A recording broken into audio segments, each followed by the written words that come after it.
Since its founding, the United States has relied on its military forces for the protection and defense of its citizens' lives and freedoms.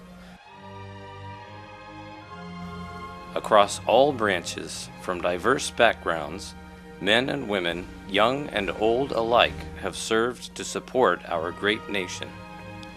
Whether on the front lines or behind the scenes, soldiers, pilots, technicians, medics, commanders, sailors, and countless others have dedicated their time in service to America.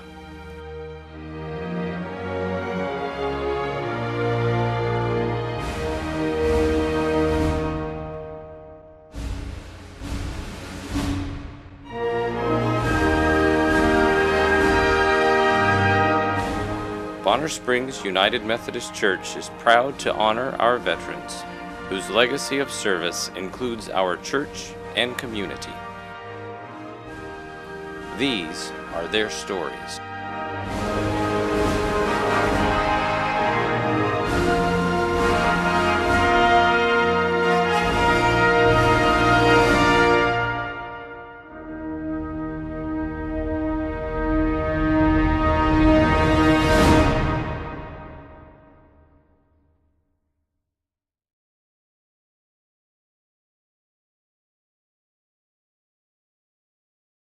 My name is Donald Krim, and I'm from a small town in Iowa called Stanhope, Iowa.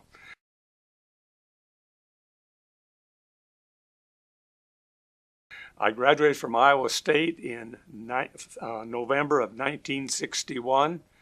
After that graduation, I could not get a job because of the imminent draft looming over my head.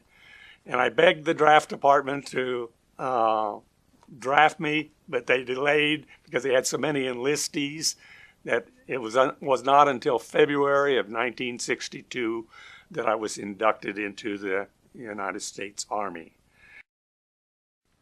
My name is J.R. Burning.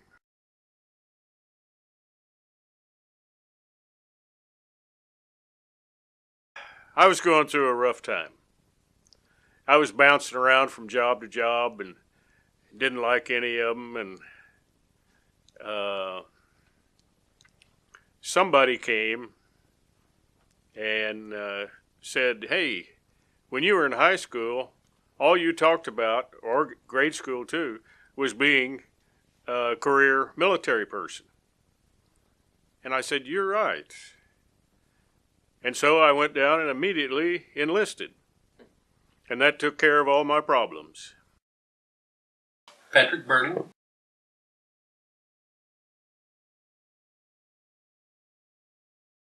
At that time I was working for my father in his service station.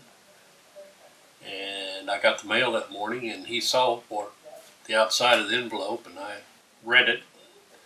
And of course it said greetings. And he kept asking me, well, what was it? And I finally told him, I said, well, I got to go. And he too was a veteran, so he understood. And it was kind of eye-opening. It made you think about your life. But being the veteran that he was, and combat veteran, I knew I was going. I made my mind to think I wanted to go, which made it easier. Ray Bush.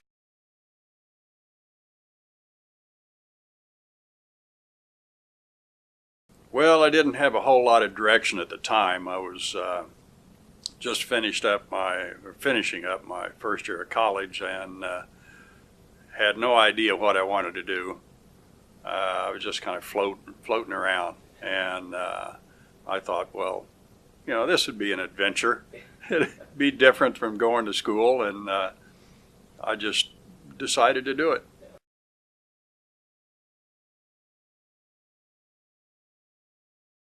I was drafted in the Army 28th of August of 1942. I was working at Sunflower Plant on outside work, construction. And 3 of us went up there that day and went through all the procedure the Army wanted us to do. We had shots and all that stuff and took the oath of office about sunset. They told us to go home 14 days and come back, get your affairs in order to come back. And we went back to 11th of September of 42. Richard Everhart.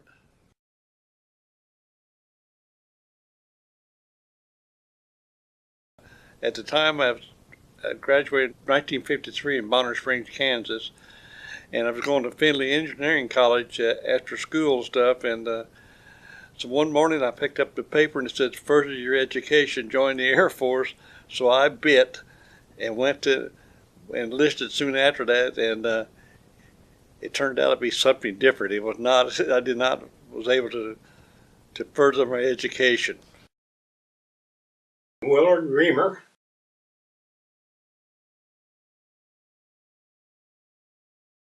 I was kind of trying to get started farming and was hopeful that I wouldn't be drafted, but started hearing about Korea. Never heard of the place before, you know, probably in 1949 sometime, and received a message in the mail to report for a physical.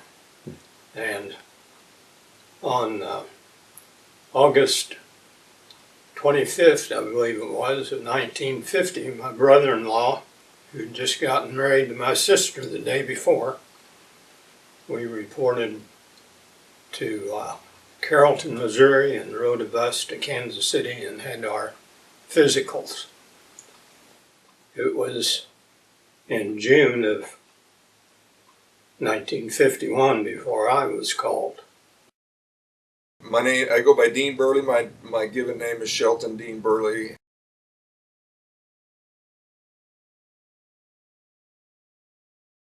My situation was that I was back during the time of the lottery system, and my number came up very early during the year that I turned 18. But I had a student deferment because I was going to college at the time, so I knew when I finished with college that I had that obligation. And at that point, I had an option, I suppose, of waiting to be drafted or finding something on my own. There was a fellow in my class, in my physical therapy class, that had gone through ROTC, and he said, well, why don't you try the reserve? I said, that's 6 years, And he said, well, but it's not full time, So with his help, I checked that out and was in contact with some of the people in the medical side of the Army. Bob Owens.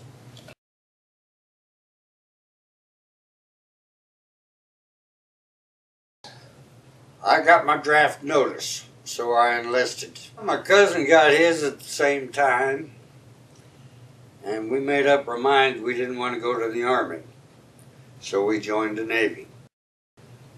We went out of over at Grand Central Station there in Missouri. Yeah. To California, San Diego, California, and that was it for our enlistment duties. Ian Sangster.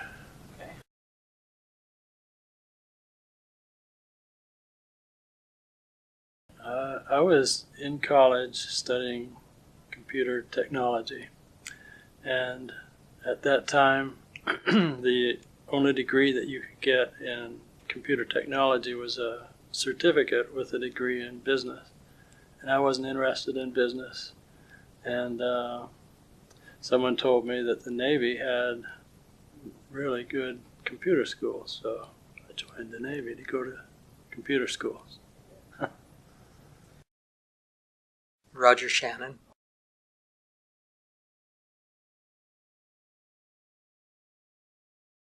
It was in about 62 or 63 where they were doing the draft, and my number was really low. And so I checked a couple other places, and it wasn't, I just knew that I was going to go in.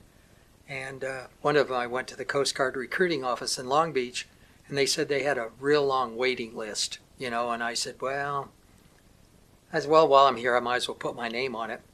So I got home. About 2 hours later, I got a call from them and said, basically, we liked your attitude. We think you'd fit. We're moving you ahead of about 25 people ahead of you.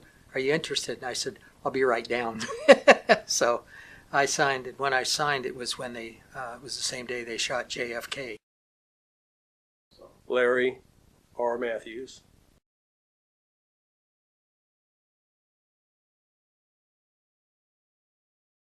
So when I was at RTC, I really excelled at that. So I thought, well, I'm just going to join the military, because basically I had worked for the post office for 3 years, and like 17 through 21, I thought I'm going to join the military because I really felt like that was a patriotic thing to do, and I always wanted to, be in the military. As far as I think it would be some really good experiences. I mean, really something fun. And I was just a young man. I thought, well, I'm going to join the military and and just see if I could travel the world.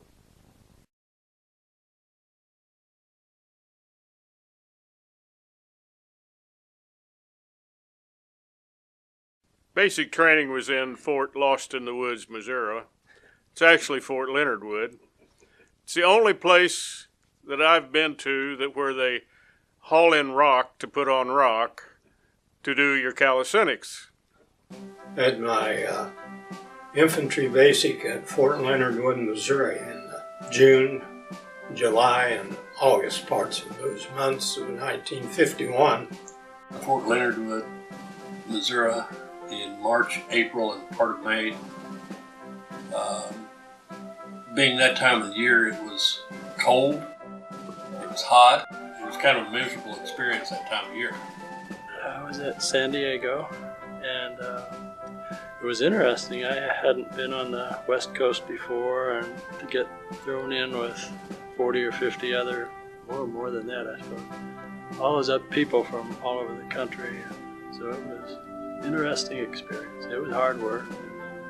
I can remember getting there late at night when after we enlisted in Kansas City, Missouri, while we went by train down to San Antonio, and I still remember getting in real late at night in the train and getting up waking us up at 4 o'clock in the morning. Next morning we got to bed about midnight that night. And so 4 o'clock in the morning, this guy's beating on this tin can and just raising all kinds of cane. It scared me the living daylights out of me.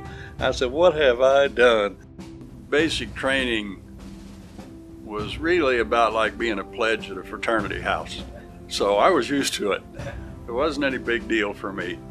There were a couple of the guys in my company that it affected them pretty hard. They didn't make it. You had to know how to swim. People that didn't know how to swim, they had to get on the building that was by the pool, and they had to jump in the water. People that knowed how to swim stood at the edge of the pool, jumped in the pool and swam across it and got out, and that was it. We didn't really have drill. We had calisthenics and stuff like that, but as far as a little bit of drill to get you organized. And we was there till about 6 weeks, 5 or 6 weeks. We were sent from Des Moines to Fort Carson, Colorado as a basic training station, but they were closing that station down because they were building a division to go send to Germany for the Berlin Wall crisis. So they had 500 farmers from the Midwest they didn't know what to do with, and they finally wound up sending us to Fort Ord, California. I'm at work one day and my wife, Dorothy, happened to be at home, and she calls me and she said, I opened the mail today and you're supposed to be in San Antonio tomorrow. Well, I made it tomorrow, the next day, but it was like midnight because of a delay in a flight. You took a lot of classes, things that were, about the history of the Coast Guard and what was expected, and some nomenclature, which was, learning about tying knots and stuff like that. They threw volleyballs at you in the pool. You had to tread water for, 15 minutes or something, I can't remember, but it was about as long as you could go. It was marching, washing, and drill practice. Started out with approximately 6 weeks of the officer basic course at San Antonio. So when I finished there, then I went to Denver to Fitzsimmons to complete the remainder of my ADT obligation, where I worked in the clinic there at the medical center. Went to basic training. This is where all the Air Force goes. It's Lackland Air Force Base in San Antonio, Texas. And so I was down there for like 6 months, basic training. Then I went to Chanute, Illinois for avionics training, in which I was actually an automatic flight control system specialist. My second 8 weeks, I went to the other end of the country, to Fort Lee, Virginia. And I was in a mobile laundry and dry cleaning school. They trained you to use mobile laundry units that are used in field hospital operations, and so that's what we were trained to do there. From there, they sent me to Fort Polk, Louisiana, in the swamps, in May, June, and July. Mosquitoes, snakes, alligators, preparing us as combat infantrymen. We did a lot of calisthenics, of course, at that point in time, and had a lot to do with weapons, how to shoot weapons, stuff like that. And we wound up at Shepherd Field, Wichita Falls, Texas, and that's aviation mechanic school. And we went to school. They had the 6 day, I think it's 6 day a week, I don't remember much different. And you marched everywhere you went as far as schooling and that stuff. It rained every day at Fort Leonard Wood.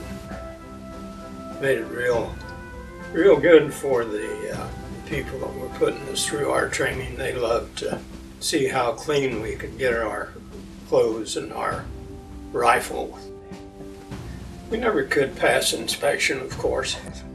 There was a couple of things that come out of that. One of them was getting along with other people in a closed environment, and also discipline, which I felt like I needed really bad, to be honest with you, that time and period of my age. I think they wanted to break down your individuality so that you acted as a group. And there was, if a crisis ever came along, you knew what you were going to do as a group. You didn't have a bunch of people running around doing what they wanted to do. We didn't realize it at the time, but it was tremendous training. It was great training.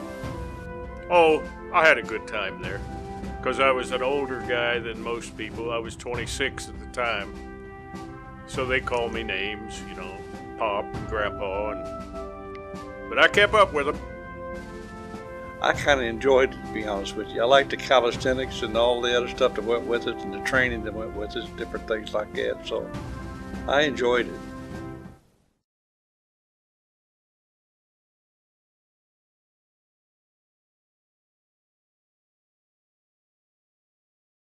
I was an air crewman, so I operated radar and the navigational equipment, and of course in flight, if anything broke wrong or went wrong, I was supposed to fix it.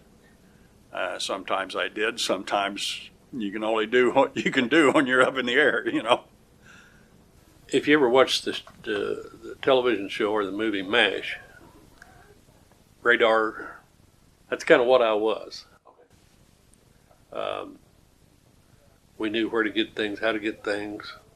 We had a gun park on the post, and the main purpose of that gun park was for officer candidates to take training on those guns in a static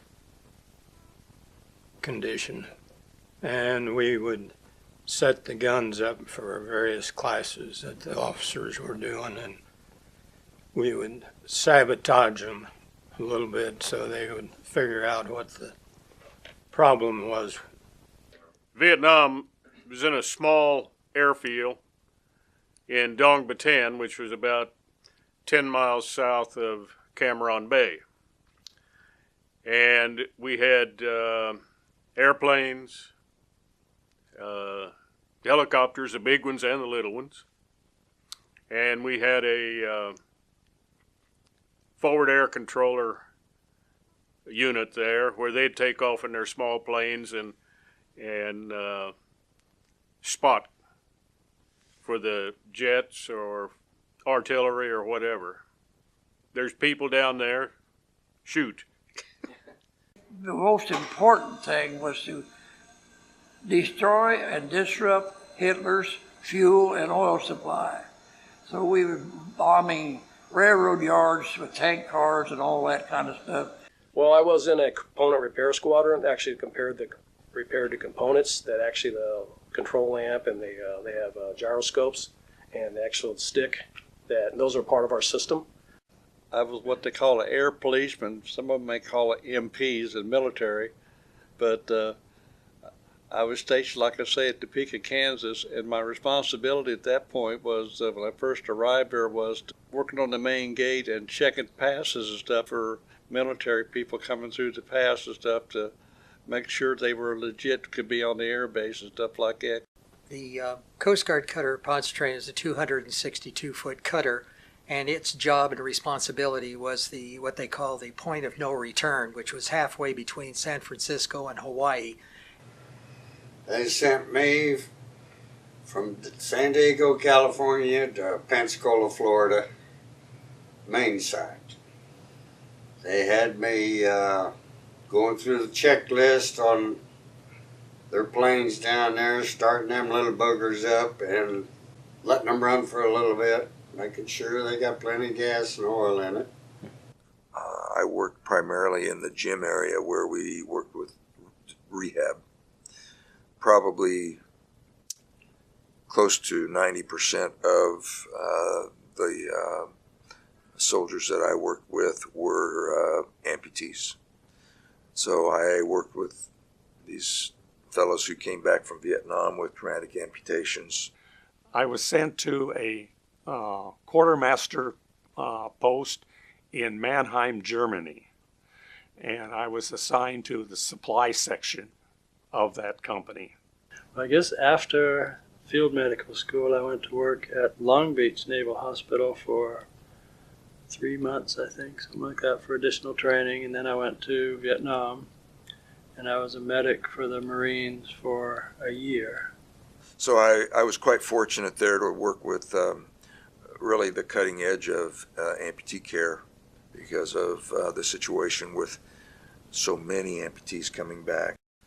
And also part of our same responsibilities at that gun park were updating these guns that were designed during World War II to respond faster and so that we would test them. Well, one of our escort ships, a destroyer, had a mascot. It was a parrot. He was commissioned. He was an ensign named Ensign Lorenzo. And this bird, of course, he had his surface insignia because he was on a destroyer. He had his dolphin insignia because he'd been on a submarine, but he didn't have his wings, hadn't been on a flight. So the task fell to our squadron, and the duty fell to me to take care of this silly bird. They would rotate on what they call an IRF, an instant reactionary force. And a lot of times you were picked for that, which meant for 24 hours you were in uniform, ready to move at a moment's notice. So many times they would come up over the hill, the North Koreans, and they'd sit up on the hill. Out we'd go. Flak was the most nerve-wracking thing we had to put up with. You couldn't shoot back at it. You just sat there and hoped it didn't hit you. When I left Vietnam, I was stationed at Boston Naval Hospital for a year and a half. I worked in the hospital emergency room. We were doing a lot of what they call red leading, and that's where you chip paint, you put some red lead on it, which is a primer, and then paint it white because the ships were white. And that's pretty much what we did the entire time we were out there. So we were out there 30 days. And then I went to Fort Rucker, and we worked radar systems for the warrant officer flight candidates to run radar approaches. I actually went out to on the flight line, 68th Tactical Fighter Squadron, actually went out and where the planes were located and actually worked out of a specialist building there, and we were dispatched to the planes. We worked on them and maintained them from there. Gunner's mate 3rd class, aboard the Hornet, port side, on 2 3-inch 50 twin mount guns. Being a gunner's mate on that ship, all you did was sit there, and everything was under fire control. They did all the shooting and everything from a different place, tracking and all. So if we did anything, we just put the shells in the magazine. I was on cloud 9. I thought, here I'm going to get to go to Heidelberg. And so I started clearing post. And one of the guys said, where are you going? And I said, well, I'm going to Heidelberg. And he said, well, let me look at your papers. And he looked at it and he says, no, it says you're going to Darmstadt. I said, well, maybe that's a little suburb of Heidelberg. No. He said, Heidelberg is south, Darmstadt's north. And what they did was reassign me to the 7th Evacuation Hospital Unit in Darmstadt, Germany. Then the last year I was there, I worked out at Topeka Police Department. And then also I was what they call a transporter of to go to the disciplinary barracks, taking guys to the prison and to Leavenworth, and I did that a couple of times. And that also was very interesting, especially when you walk through that gate and that gate closed behind you. Even though you know you weren't going to be incarcerated there, it's still just the experience walking in here and that gate behind you closed. And kind of makes you nervous, but you drop your prisoner off and then you get out that gate and head home.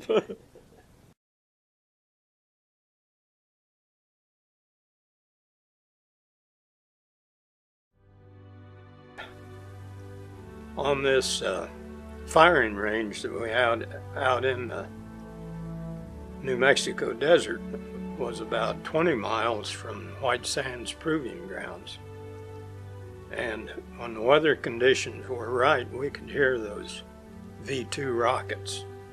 They'd brought, we didn't know this at the time, but they'd brought Werner von Braun over, the German rocket scientists, and they were up there testing those V-2 rockets at White Sands Proving Grounds. And when the weather conditions were right, and we could, with the gun sights optics, we can see the profile of those rockets and the flames going up from them, and that was a pretty interesting thing.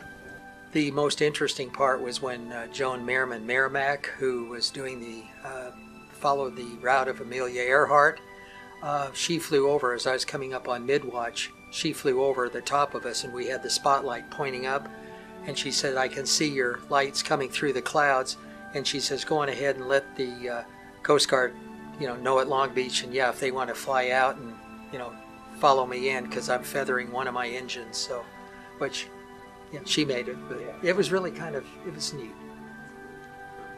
One annual training, we were at Fort Bliss, Texas, and at the time, General of the Army Omar Bradley was living on post there. He lived in the commander's quarters, and he maintained an office there on the post.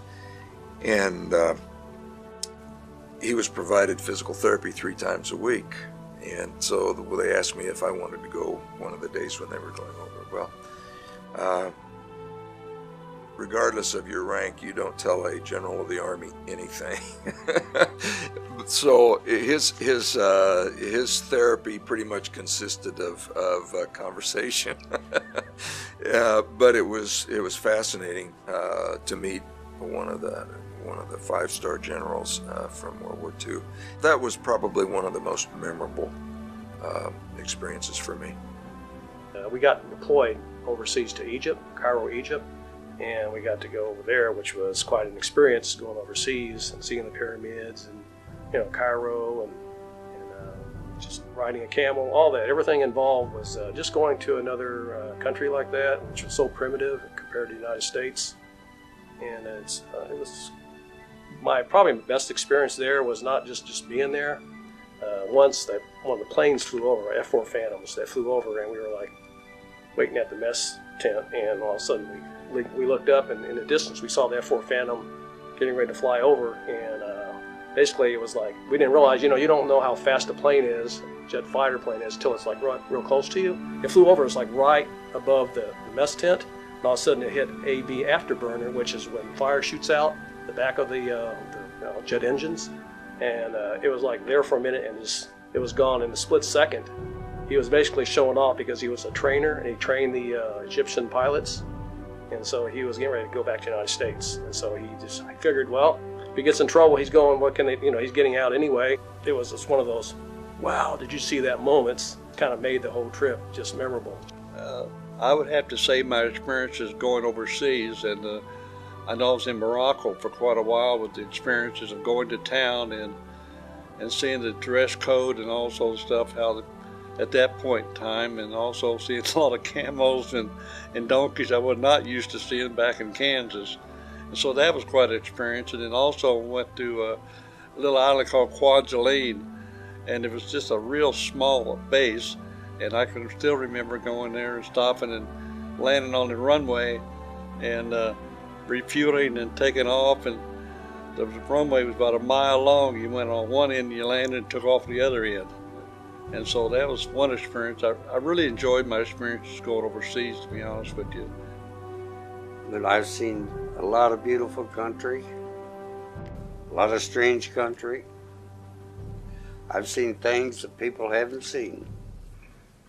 in Pearl Harbor, where we had our dock in Pearl Harbor.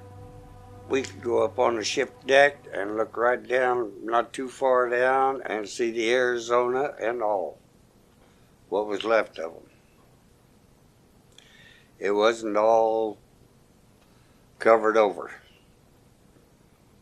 Near the end of my term, they had a program called MedCap, and I'm not sure what it stood for, but anyway, we went to these pacified villages where I went out with the squad of Marines, and we just held a sick call, put Band-Aids and Pepto-Bismol, anything we could carry easily, and treated the people, and that was really fun thing to do and good thing to do.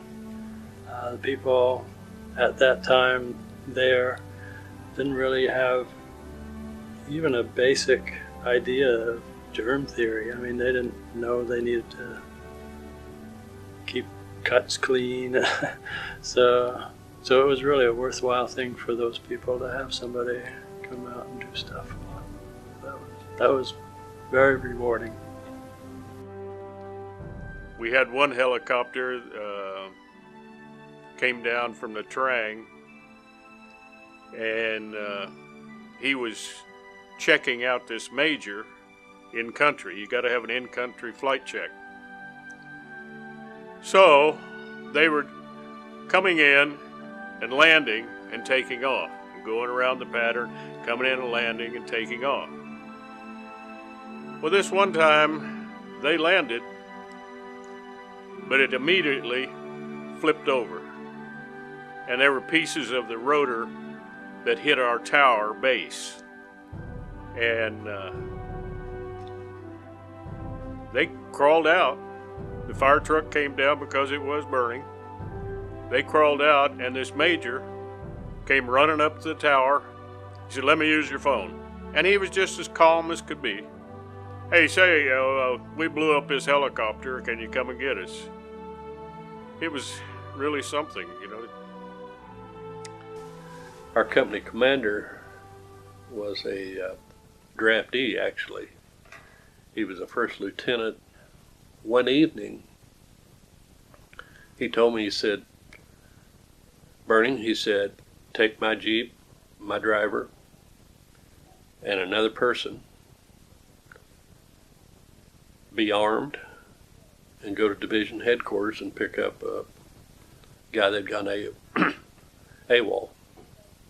Whenever you come into division headquarters, there was there was a mountain, and it was at night, and the North Koreans were notorious for, after you went through, they would go up and block the other end with huge rocks. So we picked up the AWOL, went back up, going through the tunnel, and sure enough, they'd blocked the other end with big rocks. And my driver stopped. I said, no. I said, "Go." And he did, and we busted through them, and usually you're just picked off there, you know. But that was close. Yep. Yeah, that one I'll never forget. They say that the flight deck of a carrier is one of the most dangerous places you can be in. Our plane was always parked right beside the island, which is the superstructure that goes up above the flight deck. And I wasn't scheduled for the flight that day, but I had to be on hand in case they had a problem before they took off. I'd get in the plane, see if I could fix it before they launched. So one of the personnel who's in charge of taxiing the planes, he's directing the pilot, and he taxis him up onto the catapult, which was directly in front of our plane.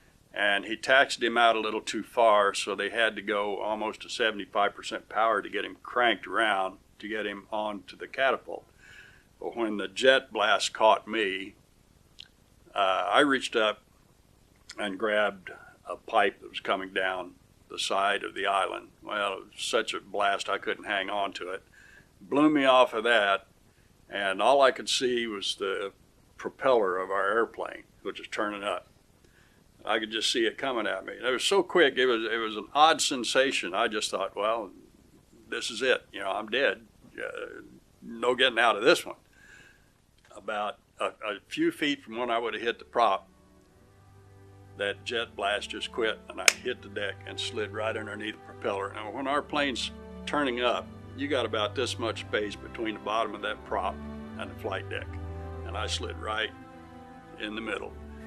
When we left Topeka, we flew to West Palm Beach, Florida. The next jump was from there to Trinidad. And that's when we left the continental limits of the United States. And we was flying along about 9,000. So we had 14 men on board. We had some extra people with us of other crews and officers of the squadron and one thing and another. And I was sitting there on the flight deck on the floor, and everything, and I was about half asleep. And all of a sudden, boom, I hit the roof. My head's like that, and the turret was like that. And I actually didn't know what was going on. About a few seconds later, I went the other direction and hit the floor. And there was a 5-gallon can of water in a square can.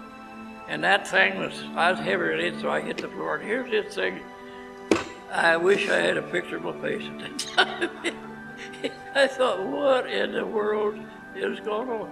The automatic pilot, they had it on automatic, and the gyro messed up or something. We never did know. We never used it again. No. But the crazy thing, neither pilot had their seatbelt fast. Had an opportunity, because I was in Germany at the time, they were building the Berlin Wall. So I had an opportunity to go to East Berlin. When I went to East Berlin, that was an experience itself, because they would not allow any West Berlin bus driver to go in there. They put an East Berlin bus driver on. They pulled the hubcaps off to search for any contraband, such as newspapers or any other information that they did not want coming into East Berlin. The wall had it had really separated family members, relatives, friends, because it was just built like overnight, and so it split a lot of families together.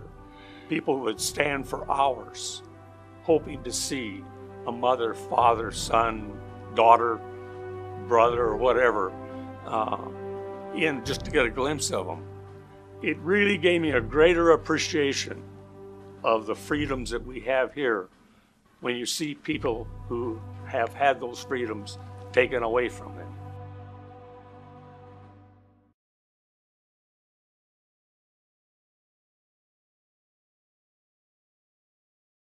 My son, who U.S. Air Force, Special Forces, and he ran a K-9 program, did 2 tours in Iraq and 1 in Ecuador, and he came back and he said, you know, why does everybody expect me to be the way I was? I was a timid, shy, I guess that's the same thing. Timid, shy. I didn't walk up to people and say, howdy, howdy. You know, I would walk by them. But in the military, it was almost required. You had to, because you didn't know anybody. So, and it made me more sure of myself. As the people here can testify, maybe it overstimulated me. I was an extreme introvert. Seeing me now, people would dispute that.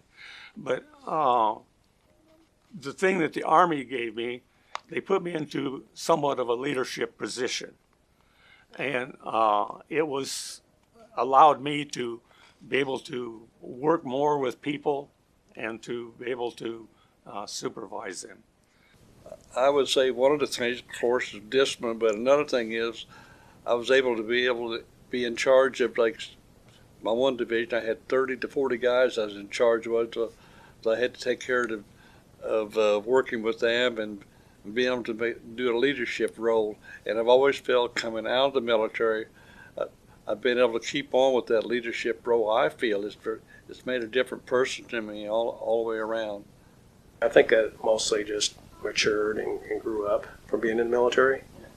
So got out on my own. Before then, I wasn't. So I was basically able to handle life. Well, I was more mature. That's one thing that made you more mature and more responsible. My wife calls me an alpha male because I guess everything has to be organized. I'm never late for anything. In fact, I'm usually early. Everything has its place. And that's what I learned in the military. Things are so. That's where they're supposed to be. And I think she looks at it as a curse, but it's I feel better when things are organized, you know.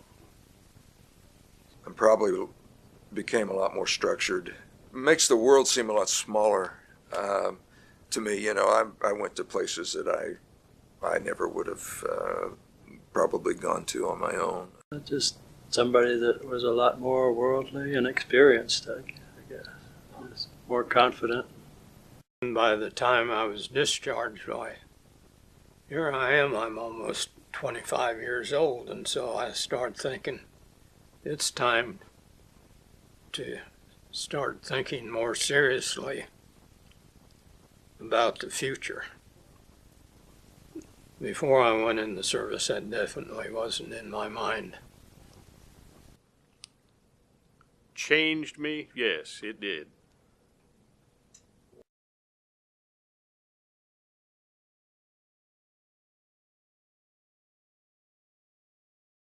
The first day that I came to this post, after I had started to unpack, I went up to where all the soldiers usually gather is around the pool table. And when we get to know each other, and everybody asked, the number one question when you're overseas is, when do you go back to the States? I said, well, I'm going back in about 13 or 14 months. Didn't think anything else about it. I went, I told the guys, I said, I need to go back to my barracks room and finish unpacking. On the way back, one of the guys came from behind, stuck a knife to my throat, and said, nobody goes back before I do, as I've been here a lifetime already. And I told him, I said, you know, you've got two choices. You either stick that knife in me now and be done with it, or drop it and we forget it. He dropped the knife, and I really think that God was with me at that point. A lot of people maybe don't realize, but there's a pretty strong undercurrent of Christianity in the military. We had a fairly large chaplain service in our unit. When you're in a place where you have no relation, you have nobody from back home, then you turn to God. You really do. And I did. I mean, you're on your own. And so at that point in time, while your faith and your upbringing you depend on that, and it finally soaks in a little bit. My grandmother was a very wonderful woman, a wonderful Christian. And, you know, I was raised with some of that. I was raised to go to Sunday school and church and stuff, but it was still there.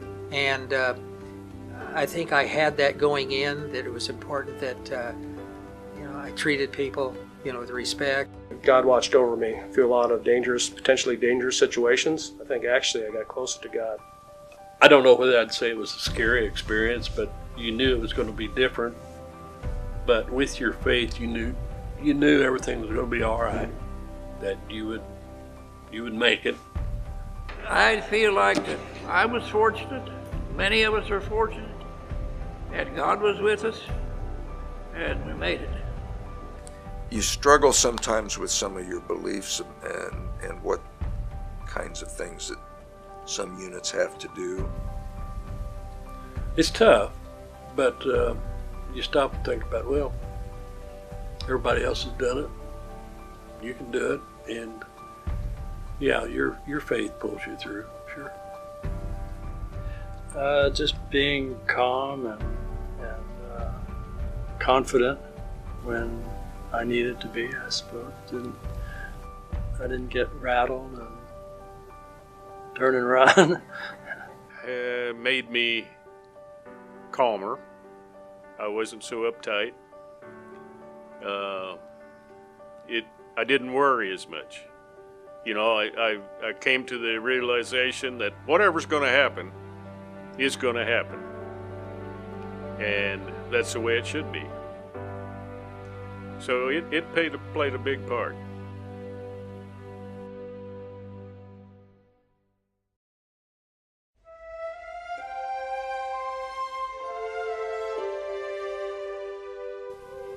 Every Veterans Day, I kind of get a sense of pride and a good feeling when people acknowledge me for my service. There's a lot of people did a lot more than I did. I'm very proud to be able to say that I did serve, and I think it's an honor to serve your country. I'm proud I was able to contribute. If I had stayed and not gone in the military, I probably wouldn't even be here. I wanted to serve my country and to do what I could to put my talents to use to help defend the country in whatever way they saw fit. It kind of gets emotional when you stand and people applaud. And of course, I always get a little puffed up when I hear anchors away. But there's a lot of funny things that go on and a lot of sad things.